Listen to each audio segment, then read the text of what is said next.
നമസ്കാരം. അല്ലേ, കോയമ്പത്തൂർക്ക് പോകുന്ന വഴിയാണ്. അപ്പോൾ നമ്മൾ ഈ കുതിരാൻ മല വരുന്നതിന്, കുതിരാൻ തുരങ്കം വരുന്നതിന് മുന്നേ കുതിരാൻ മല വഴിയെ പോയിരുന്നു. അവിടെ ഒരു അമ്പലം ഉണ്ടായിരുന്നു, കുതിരാൻ്റെ അമ്പലം. അവിടെ നിന്ന് കയറിയിട്ട് പോവാം. ഞാൻ കുറേ ദിവസമായി അവിടെ കയറണം എന്ന് വിചാരിച്ചിട്ട്. അപ്പോൾ അത് നമ്മൾ ഈ തുരങ്ക പാത വന്നതിന് ശേഷം 21-ലാണ് തുരങ്ക പാത വന്നത്. അതിന് ശേഷം ആരും അമ്പലത്തിൻ്റെ അങ്ങോട്ട് പോവാതെ, അല്ലെങ്കിൽ നമ്മളതിൽ യാത്ര ചെയ്യുമ്പോൾ എന്തെങ്കിലും നേർച്ചട അങ്ങനെയുള്ള കാര്യങ്ങളൊക്കെ ഉണ്ടായിരുന്നു. അപ്പോൾ പോകുന്ന വഴി അവിടെ നിന്ന് കയറാം. പോകുന്ന വഴി ഞാൻ കാണിച്ചു തരാം. ഇപ്പം അത് ഭയങ്കര കാനൻ്റെ പാതയുണ്ടെന്ന് പറഞ്ഞു. ആ കാട് പിടിച്ച് ആനയൊക്കെ ഇറങ്ങുന്ന സ്ഥലമാണ്. ആനപ്പം ഇറങ്ങുന്നുണ്ട് അവിടെ. പുലിയെ കണ്ടിട്ടുണ്ട്. കാരണം അതിലെ വാഹനങ്ങളൊന്നും പോകാതെ ഇപ്പോൾ തീരെ വാഹന ഗതാഗതമില്ല. പിന്നെ ഒരു കാലത്ത് ശബരിമല ഇടത്താവളമായിരുന്നു അവിടെ. ഇപ്പം ടണലിൻ്റെ ഉള്ളിലാണ്. ഈ ടണലിൽ നിന്ന് പുറത്ത് കഴിഞ്ഞ ഉടനെ കടന്നു കഴിഞ്ഞാൽ ലെഫ്റ്റിലേക്ക് തിരിയണം. തൃശ്ശൂരിൽ നിന്ന് വരുമ്പോൾ ടണൽ കഴിഞ്ഞ് കഴിഞ്ഞാൽ ലെഫ്റ്റിലേക്ക് തിരിയണം. വഴിയുണ്ട്.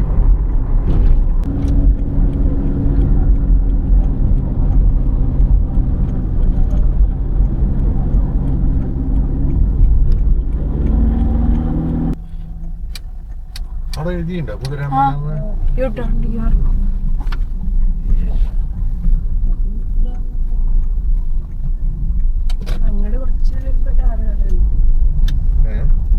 പണ്ട് നമ്മൾ വന്നിരുന്ന വഴിയാണ്. ടണല് വരുന്നതിന് മുന്നേ ഉണ്ടായിരുന്ന വഴിയാണത്.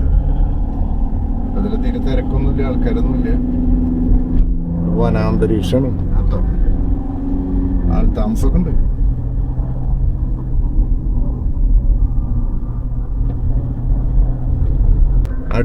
ഇവിടെ ആന ഇറങ്ങിയിട്ട് 2-3 കാട്ടാനകൾ ഇറങ്ങി അവസാനം ഒരു കുങ്കിയാനകളെ കൊണ്ടുവന്ന് തുരത്തോടിക്കുക, അങ്ങനെ എന്തൊക്കെയോ സംഭവം ഉണ്ടായി.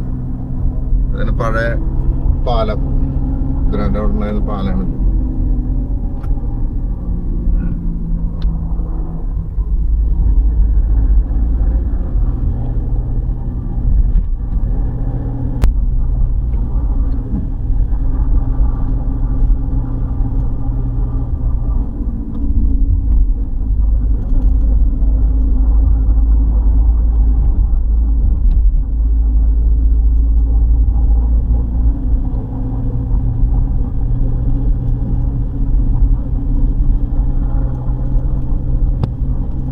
പൊട്ടും ആളനക്കല്ലേ. ആകെ കുറച്ച് ആൾക്കാർ ഈ അമ്പലത്തിലേക്കായിട്ട് വരുന്ന ആളുകളെ ഇവിടെ ഉള്ളൂ. ഏതായാലും ഇതിൻ്റെ അവിടെ വന്ന് ചുമ്മാ അതിൻ്റെ കുറച്ച് വിഷ്വലൊക്കെ എടുക്കാം. ഒരു ശരിക്ക് പറഞ്ഞു കഴിഞ്ഞാൽ ഇപ്പോൾ ശബരിമല പോലെ വനാന്തരീക്ഷത്തിൽ തന്നെയാണ് ഇവിടെ ശാസ്താവ് ഇരിക്കുന്നത്. കുതിരപ്പുറത്ത് കയറി വരുന്ന ശാസ്താവ്. അതാണ് കുതിരാൻ എന്നുള്ള പേര് വന്നത്. അങ്ങനെയാണ് കുതിരാൻ മല എന്നുള്ള പേര് വന്നത്. സാധാരണ ശാസ്താവ് പുലിയുടെ പുറത്താണ്, പക്ഷെ ഇവിടെ കുതിരയുടെ പുറത്താണ്. കുതിര മേലേറിയവനാരോ അവൻ കുതിര. അങ്ങനെ കുതിരാൻ മല എന്നുള്ള പേര് ഒന്നാണെന്നാണ് ഐതിഹ്യം. ഏതായാലും നമുക്ക് പുറത്തിറങ്ങാം. ഇവിടെ വാനര സംഘങ്ങളുണ്ട്. എന്തെങ്കിലും ചെയ്യോ?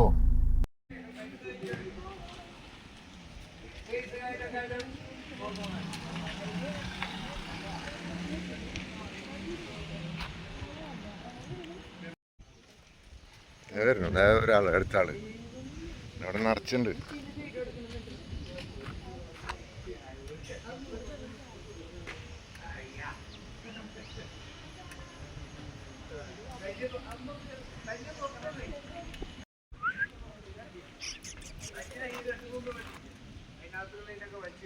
നിറയെ കുറങ്ങി മര ഇവിടെ മുഴുവൻ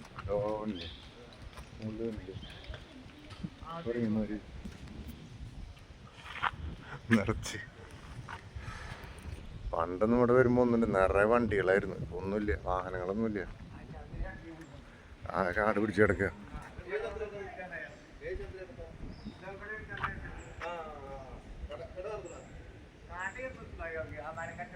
ഇവിടെ വന്നാൽ ഞാൻ ആരും കാണില്ല. അവിടെ വീട്ടിൻ്റെ അടിയൊക്കെ കൂടെ വന്നാലാണ് ആരെങ്കിലും പറയാ. കുറച്ച് ദിവസമായിട്ട് പറഞ്ഞു കേൾക്കാനില്ല. കുങ്കിയാനെ കൊണ്ടുപോയി അവർ കഷ്ടിച്ച് 1 മാസം നിർത്തി പോയി. 2 ആഴ്ച ഒരു ദിവസം ഇവിടെ ഇതേ കൊണ്ടുവന്നത്.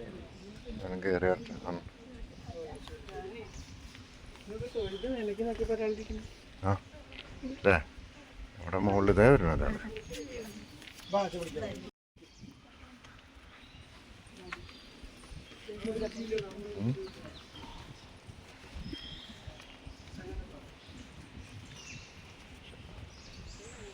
പാൻറ് ഇട്ടൂടെ?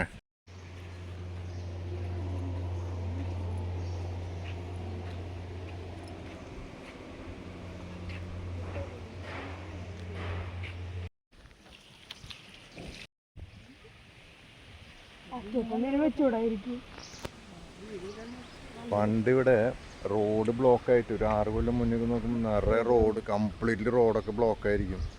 ഇതിലാണ് ഈ നാഷണൽ ഹൈവേ. ഇപ്പോൾ ഈ 6 ട്രാക്ക് ഹൈവേ കൂടെ പോകുന്ന വാഹനങ്ങൾ മുഴുവൻ പോയിരുന്ന വഴിയാണിത്.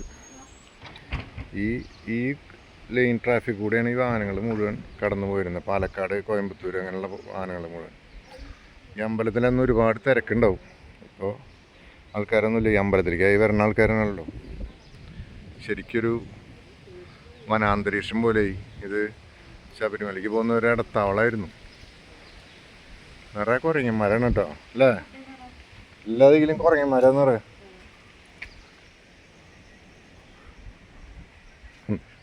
ഇതുണ്ടല്ലേ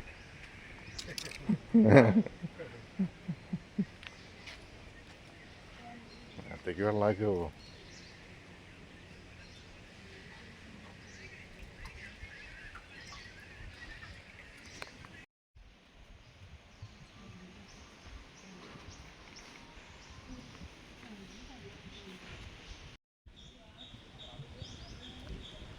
കൂട്ടാൻ ഒരു 6 കൊല്ലം മുന്നേ നമ്മൾ വന്ന വഴിയില്ലേ, ഹൈവേ, ഇതിൽ കൂടെ ഈ വാഹനങ്ങൾ മുഴുവൻ പോയിരുന്നത് ഒരു 6 കൊല്ലം മുന്നേ വരെ, തുരങ്കപാത വരുന്നതിന് മുന്നേ.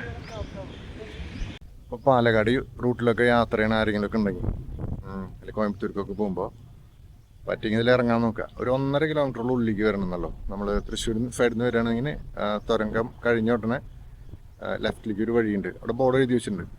അതിൽ ഉള്ളിലോട്ട് വന്നു കഴിഞ്ഞാൽ അമ്പലമായി. വളരെ സൈലൻ്റ് ആയിട്ടുള്ളൊരു സ്ഥലമാണ്. നല്ലൊരു അറ്റ്മോസ്ഫിയറാണ്. എല്ലാവരും വരാൻ ശ്രമിക്കുക. അപ്പോൾ ഓക്കെ, ബൈ, സൈനിങ് ഓഫ്.